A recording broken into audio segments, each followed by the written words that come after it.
Donc, aujourd'hui, on commence à travailler avec des vrais systèmes, donc les capteurs. Et c'est important. Rappelez-vous, le capteur, c'est ce qui va nous permettre de ramasser de l'information, soit sur l'état interne du robot, soit sur le monde.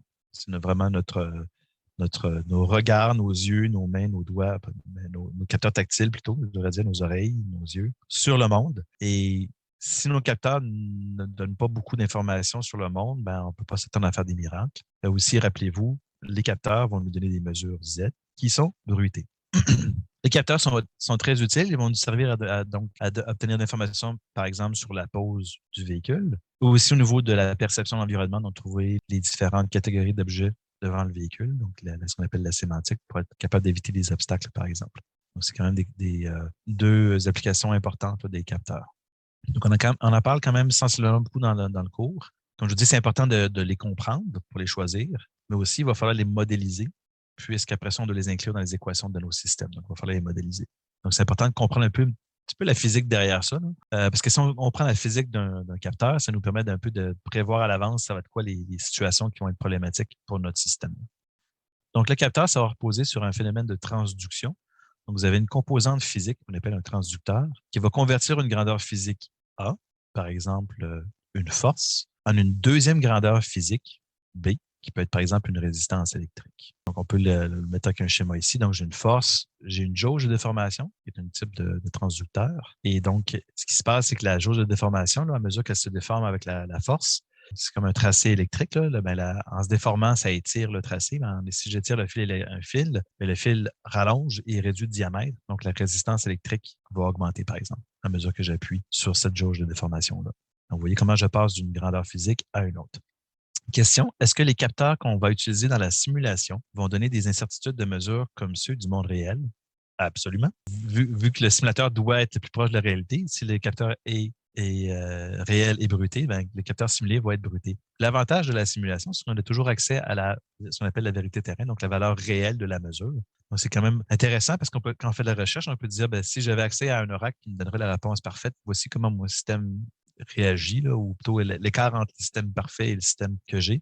Alors que lorsqu'on fait des systèmes avec des expérimentations avec des vrais robots, on doit souvent rajouter de l'appareillage externe. Par exemple, si je veux mesurer la position du robot au millimètre près, il faut que je rajoute de l'appareillage externe pour être capable de venir comparer les algorithmes qu'on développe sur le positionnement.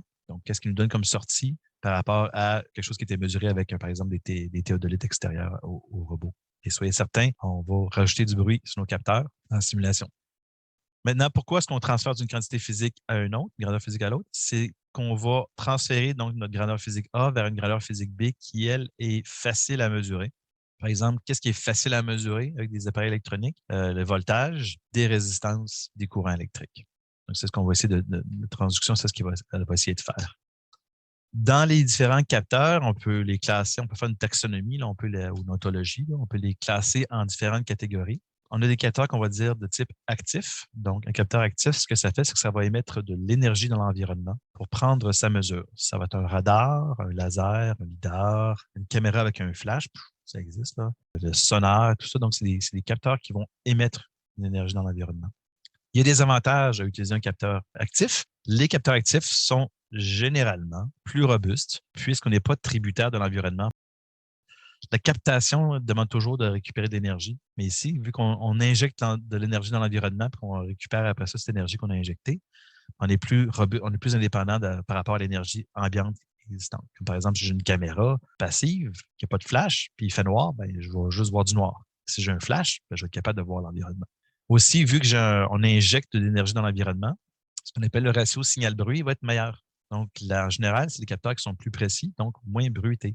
On parlait tout à l'heure de simulation sur les bruits. Donc, généralement, on préfère avoir des capteurs qui sont moins bruités, vu que ça va améliorer la précision du système. Par contre, s'il y a des aspects négatifs à avoir des capteurs actifs, on peut avoir des problèmes d'interférence. Par exemple, les Kinect, les caméras 3D, émettent des patrons lumineux. Ben là, les patrons lumineux chevauchent, les caméras peuvent avoir de la misère à être distinguées par les caméras. Donc, on va commencer à avoir des problèmes d'interférence entre les différents capteurs. Aussi, ce sont des capteurs qui sont plus énergivores, vu que je dois envoyer de l'énergie dans l'environnement pour prendre ma mesure. Donc, quand vous avez des systèmes comme des drones où le poids des batteries est un facteur important et qu'on doit limiter la grosseur des batteries, ben, ça se peut qu'on veut utiliser le capteur passif pour être capable d'augmenter la durée d'opération du robot sur une seule charge. Phénomène aussi important, si vous avez travaillé dans des systèmes militaires, ben, si vous envoyez de l'énergie dans l'environnement, vous êtes plus détectable par autrui. On voit ça beaucoup dans les fameux films de sous-marins comme à la poursuite d'Octobre Rouge ou l'utilisation du sonar dans un sous-marin, quelque chose qui est très calculé parce que oui, je peux trouver la position de mon ennemi avec un sonar, mais je dis à mon ennemi où est-ce que je suis parce que lui, il va être capable d'entendre mon sonar, il va être capable de trianguler puis immédiatement trouver ma position. Donc, il y a quand même un compromis à faire. Le capteur passif, lui, sans grande surprise, va se baser plutôt sur l'énergie de l'environnement pour faire ses mesures. Donc, une caméra sans flash, là, grosso modo, là, une caméra, là, vous avez, oui, la lentille, puis vous avez une cellule qu'on va appeler là, un capteur, là, ça peut être un CCD, là, un Charge Coupled Device ou un capteur CMOS. Mais essentiellement, là, vous pouvez le voir comme étant que chaque pixel, c'est comme un panneau solaire. Puis quand la lumière arrive, les photons vont faire monter la charge électrique du pixel. Après ça, on vient brancher un voltmètre pour venir mesurer c'est quoi le voltage du pixel. Donc, clairement, si il n'y a pas de photons dans l'environnement parce qu'il fait noir, bien, ma caméra ne va rien percevoir. Même chose d'un microphone, c'est l'énergie de l'air qui vibre qui va venir faire activer une membrane, et ainsi de suite. Les avantages des passifs sont souvent reliés aux désavantages du actif et vice-versa. Les capteurs passifs sont moins intrusifs, sont plus difficiles à détecter aussi, et ils sont possiblement moins énergivores. Je dis possiblement, parce que si mon capteur me donne de l'information de moins bonne qualité, ça veut dire que je dois mettre souvent des algorithmes plus puissants derrière ça pour faire le calcul, pour être capable d'extraire l'information pertinente par rapport à l'environnement. Ça veut dire que peut-être l'énergie nécessaire pour faire le calcul va plus que dépasser l'énergie que j'ai sauvée sur mon flash, par exemple. Donc, c'est pas toujours clair si c'est moins énergivore, mais c'est clairement moins intrusif. Dans les aspects négatifs, ben, c'est ça. Là, on dépend maintenant de l'environnement. Si l'environnement n'a pas suffisamment d'énergie, ben, on ne va pas être capable de prendre notre mesure. Et aussi, c'est souvent des capteurs qui nous donnent l'information qui est moins précise ou, si vous voulez, plus bruitée. Autre catégorie importante, et elle n'est pas juste académique, cette différence-là, c'est la différence entre des capteurs qu'on va dire proprioceptifs et extéroceptifs. Donc, les capteurs proprioceptifs, ce sont des capteurs qui donnent de l'information sur l'état, qu'on va dire, interne du robot, alors que les capteurs extéroceptifs, ce sont des capteurs qui donnent de l'information sur l'environnement. On a souvent de la misère au début à distinguer, on vous dit un capteur, est-ce que c'est proprioceptif ou extéroceptif? Puis, l'idée, c'est de faire le test suivant. Si vous prenez votre robot, vous le téléportez dans le vide intersidéral, donc il n'y a rien autour de lui, il n'y a pas de lumière, il n'y a pas de gravité.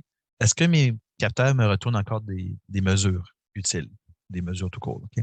Et si la réponse c'est oui, ben, c'est un capteur proprioceptif, puis si la réponse c'est non, ben, c'est un capteur extéroceptif.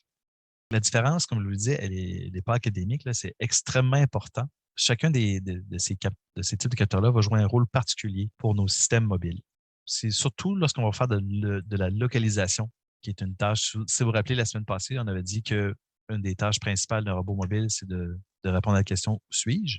On va faire des combinaisons de capteurs proprioceptifs et extéroceptifs. L'idée étant, par exemple, si je vous prends, je vous mets dans une boîte en carton, parfaitement sonorisée à l'épreuve des ondes radio que je vous déplace, est-ce que vous êtes capable quand même de faire un estimé de la position du système? Puis, si vous utilisez des capteurs extéroceptifs, la réponse est non. On a bloqué tous les signaux externes. Et si vous utilisez des capteurs proprioceptifs, c'est que vous êtes capable, sous certaines conditions, d'estimer votre position dans l'environnement en utilisant simplement vos capteurs proprioceptifs. Je dis sous certaines conditions, là.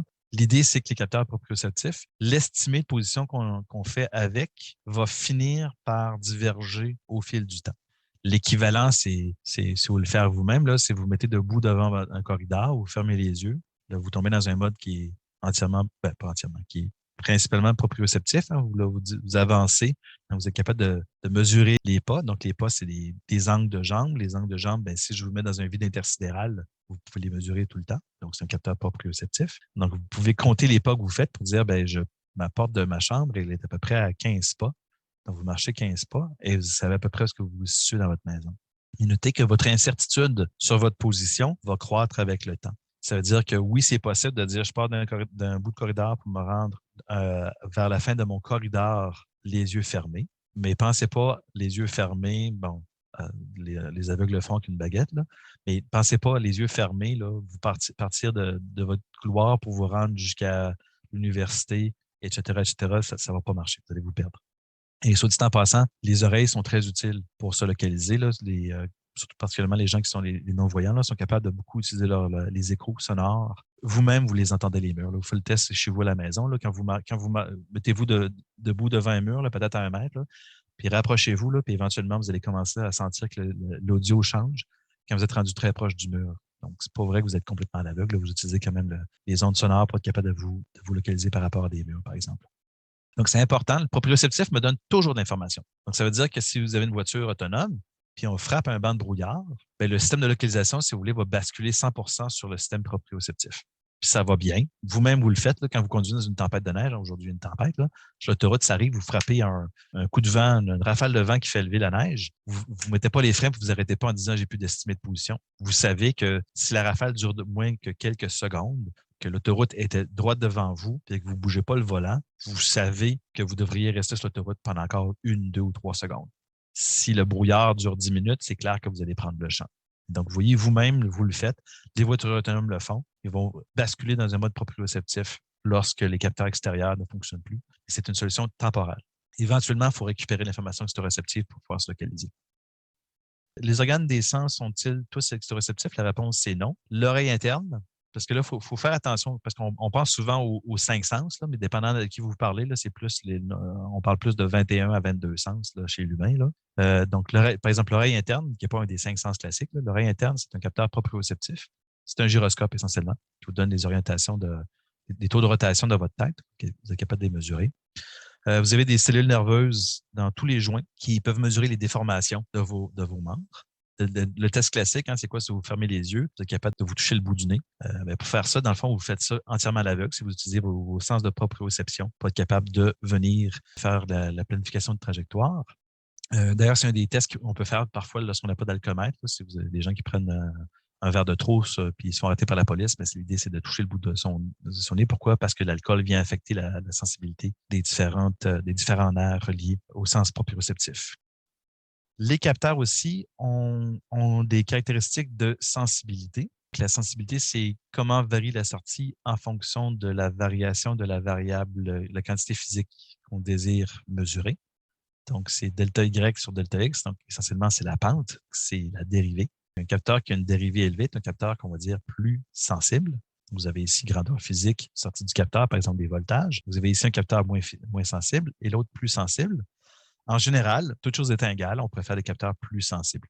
Ils vont être en général plus précis sur les quantités physiques qu'on veut mesurer. On parle aussi de linéarité dans leurs caractéristiques. On préfère un capteur qui est linéaire. On va avoir besoin de faire moins de traitement que si un capteur qui est non linéaire, comme vous voyez ici, là, qui est légèrement non linéaire. Exception, par contre, je vous dirais, certains capteurs, on aimerait avoir une réponse, on va dire, de type logarithmique. Par exemple, les caméras, les microphones, tout ça, on préfère avoir des capteurs c'est plus quand je double, par exemple, la quantité physique entrante, je veux juste augmenter de 5 unités en sortie. Pourquoi on veut des capteurs logarithmiques, par exemple, pour l'audio et la lumière? C'est parce que la plage, ce qu'on va voir, la plage dynamique, elle est très grande pour ces quantités physiques-là. Donc, les capteurs linéaires ont tendance à saturer rapidement. La plage dynamique, c'est la différence entre la quantité minimale et maximale sentie. Je le disais, donc c'est important pour les microphones et les caméras. Par exemple, l'oreille humaine, le facteur entre le son le plus faible et le plus fort que vous pouvez entendre, c'est un facteur de 10 milliards, ce qui est quand même important. Pour l'œil, c'est un facteur de 1 milliard. En comparaison, par exemple, une caméra, dans les meilleurs capteurs CCD en général, c'est des capteurs autour de 16 bits. Vous voyez, vous avez un facteur de 65 000 entre la valeur la plus faible, 1 bit, puis la valeur la plus élevée. Là. Donc, on est nettement loin de la plage dynamique d'un œil. Pour être capable d'augmenter la plage dynamique d'une caméra, il va falloir jouer avec les expositions. Par exemple, si vous voulez faire souvent sur les cellulaires, là, vous avez le choix de HDR, le High Dynamic Range. Mais ça, c'est une technique pour simuler justement d'avoir un capteur qui a une réponse plage dynamique plus large. Ce qu'on va faire, c'est qu'en supposant que la scène est immobile, on va prendre plusieurs photos avec différentes expositions.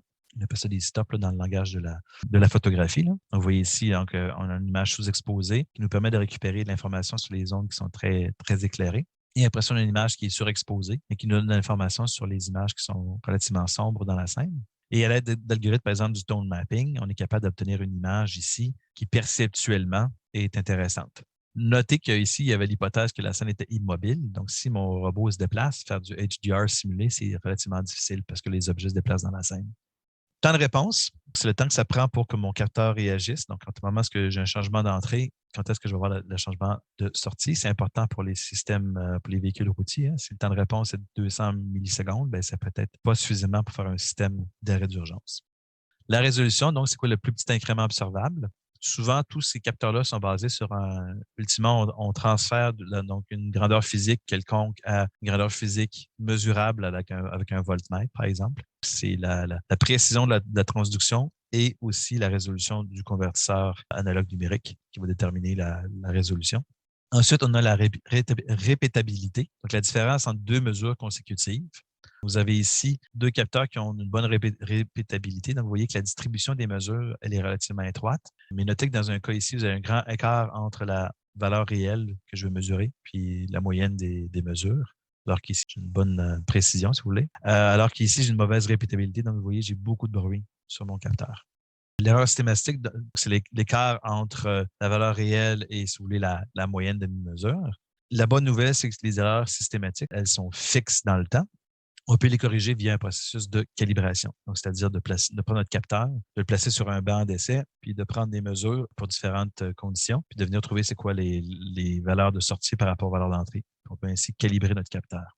Ici, l'erreur systématique est relativement proche de zéro, là, parce que dans le fond, la moyenne de la distribution là, est proche de la valeur réelle.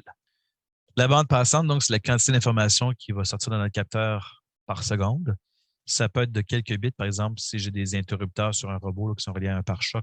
Les caméras, ça va aller à plusieurs gigaoctets par seconde. Pourquoi c'est important la bande passante? C'est parce que derrière, il y a un ordinateur qui doit être capable de digérer l'information. Si vous avez des caméras en haute résolution, bien, ça va vous prendre des processeurs rapides ou des ordinateurs avec des GPU qui sont capables de vraiment bien digérer les informations visuelles.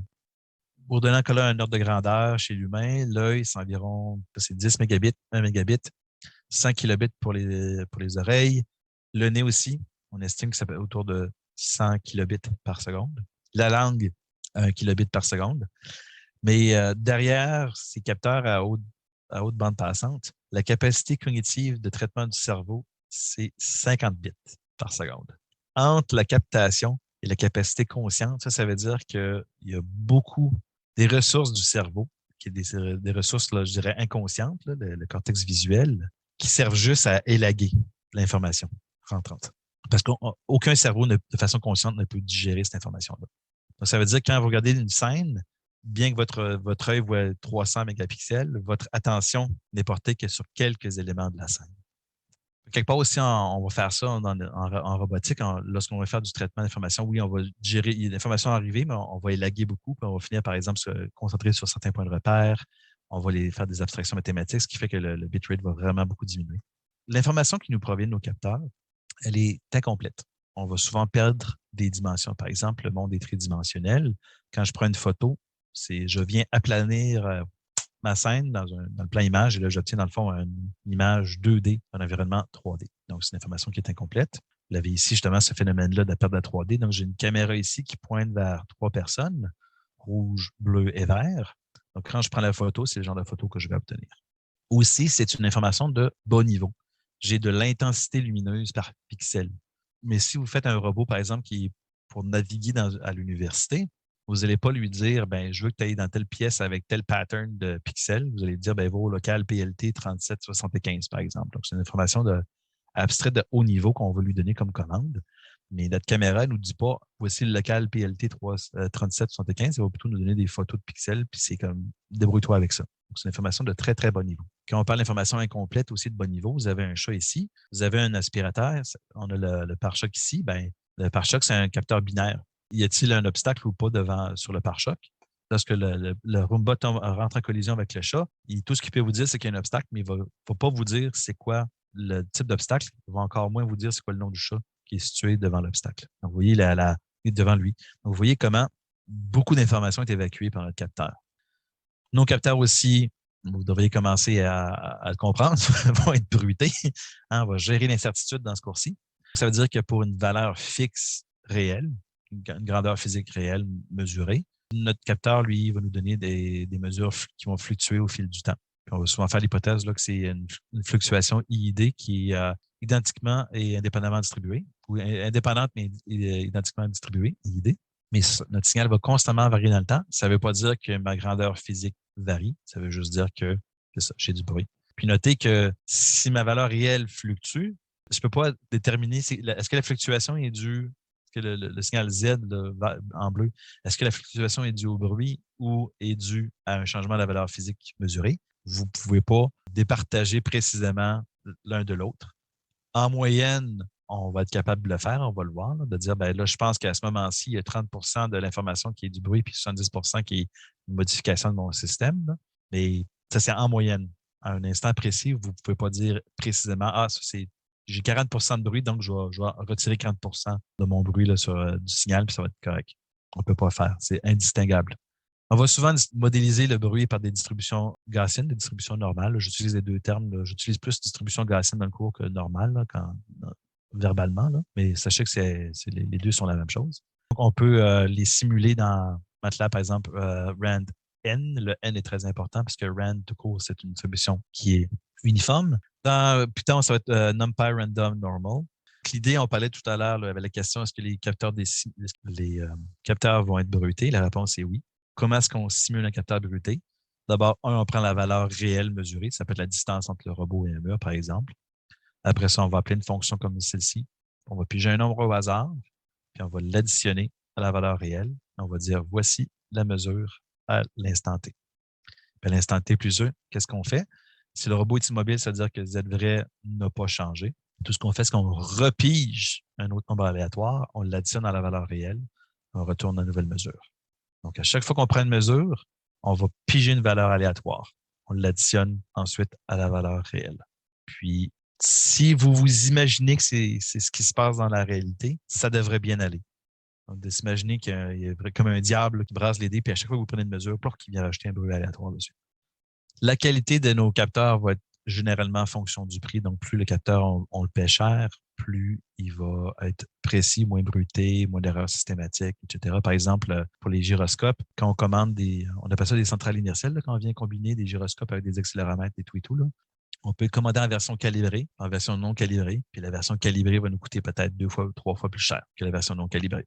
Pourtant, c'est physiquement la même instance, c'est pas physiquement la même composante, là, parce que moi, j'ai acheté la composante 36 puis j'ai acheté la composante 38, là, l'autre série.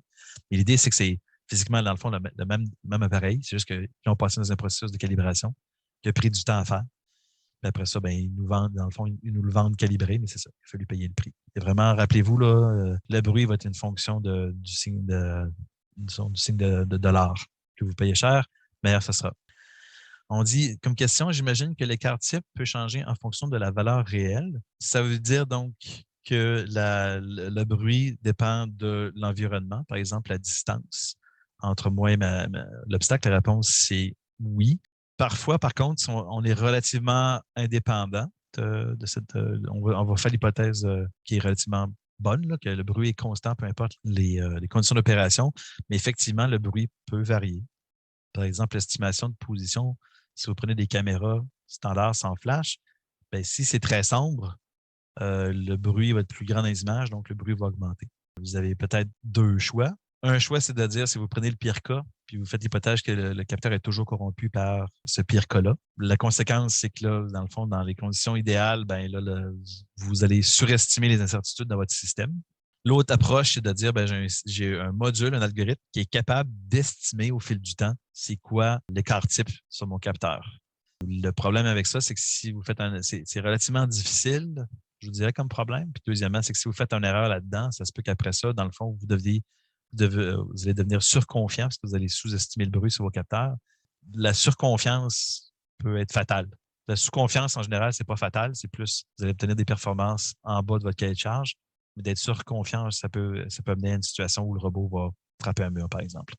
Si on nous prend donc une fonction mathématique qui va décrire le comportement de notre capteur, l'entrée, ça va être le monde, qui inclut le robot, et ça va nous sortir une valeur, qui peut être une image, donc ça va être une matrice, ça peut être un capteur de distance, ça va donner une valeur numérique, un scalaire. Idéalement, ce qu'on veut, c'est un modèle de capteur qui est le plus proche de la réalité possible, tout en étant relativement simple. On ne veut pas des modèles trop complexes non plus qui vont être trop longs à calculer. Plus notre modèle capteur estimé va coller à la réalité, meilleure sera l'estimation de position, par exemple, du véhicule ou des obstacles dans notre système. Par contre, c'est pas possible de tout modéliser, là, l'électronique, la physique, etc., la friction, les points de contact. C'est très difficile à modéliser, par exemple, ces affaires-là. Donc, on va toujours faire des approximations. Ça devrait déjà, le deuxième thème du cours, c'est incertitude à cause du bruit et on approxime parce que la réalité, elle est trop complexe. Il y a aussi le problème donc de la fonction inverse d'un capteur. Si j'ai un bon modèle donc, qui prend le monde en entrée et qui me donne une valeur Z en sortie, on peut se poser la question, si j'ai une fonction qui est l'inverse de mon capteur, donc je donne la mesure en entrée et ça me donne en sortie le monde, est-ce que c'est quelque chose qui est plausible? La réponse est ben, le monde est quand même très complexe. C'est le problème de perception, c'est-à-dire que votre capteur, c'est un entonnoir. Là. Vous allez évacuer beaucoup d'informations du monde pour donner une petite tranche épurée d'une quantité physique. Mais de cette tranche épurée-là, vous n'allez pas être capable de recréer le monde au complet. Là. Vous ne pouvez pas retrouver la position de toutes les molécules de l'univers à partir d'une mesure de voltage, par exemple. Donc, c'est vraiment l'entonnoir que j'ai mis ici. Vous avez votre réalité, vous avez cette paroi-là qui est étanche entre la réalité et la reconstruction. Puis les seuls trous que vous avez, c'est via vos capteurs. Vos capteurs vont venir enlever, perdre beaucoup d'informations pour vous retourner quelque chose qui est épuré. Là. Puis en bout de ligne, vous allez avoir une reconstruction qui est incomplète et erronée de la réalité. Il faut vivre avec. La seule chose qu'on peut faire, c'est essayer de minimiser cette erreur-là, possiblement, si l'erreur fait du sens. Donc, justement, quand je parlais de perception sur comment la capacité de perception du cerveau est limitée à 50 bits, il y a une vidéo ici qui s'appelle Color Changing Card Trick.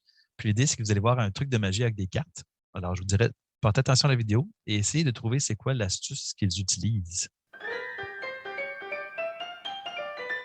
Hi, I'm Richard, this is Sarah, and we're going to perform the amazing colour-changing card trick with this blue-backed deck of cards. Now the idea is very simple. I'm just going to spread the cards in front of Sarah and ask her to push any card towards the camera. Right, okay, let's see. I'm going to go for this card here. Okay.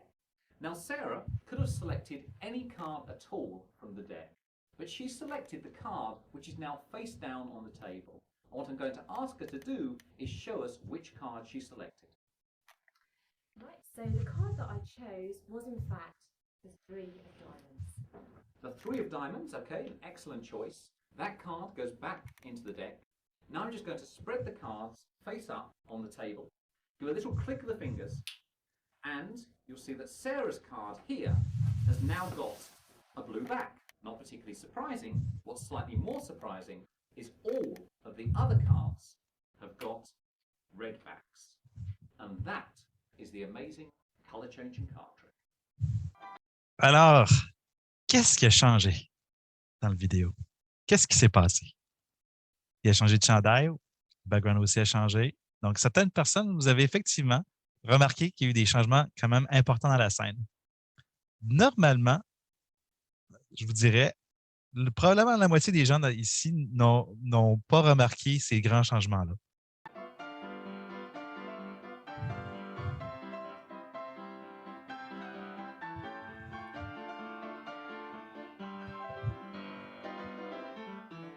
Mais vous voyez comment votre cerveau a dit, regarde, la couleur du T-shirt, ce n'est pas important à la tâche que j'ai besoin d'accomplir en ce moment, je dois regarder les cartes. Donc, vous avez complètement évacué l'information. Oui, effectivement, Benoît, c'est une vidéo qui circule quand même beaucoup. Donc, vous voyez comment votre cerveau a juste élagué l'information en disant, ça, c'est pas important la couleur du background ou de la table. On continue la vidéo, vous allez voir justement les changements. Là. Perform the amazing color-changing card trick with this blue-backed deck of cards. Now the idea is very simple. I'm just going to spread the cards in front of Sarah and ask her to push any card towards the camera. Right, okay, let's see. I'm going to go for this card here. Okay. Now Sarah could have selected any card at all from the deck, but she selected the card which is now face down on the table. And what I'm going to ask her to do is show. Oups, pardon. Go for this card here. Okay. Now Sarah could have selected any card at all from the deck, but she selected the card which is now face down on the table. And what I'm going to ask her to do is show us which card she selected. Right, so the card that I chose was in fact the 3 of diamonds. The 3 of diamonds, okay, an excellent choice. That card goes back into the deck. Now I'm just going to spread the cards face up on the table. Do a little click of the fingers, and you'll see that Sarah's card here has now got a blue back. Not particularly surprising. What's slightly more surprising is all of the other cards have got red backs. And that is the amazing colour changing card trick.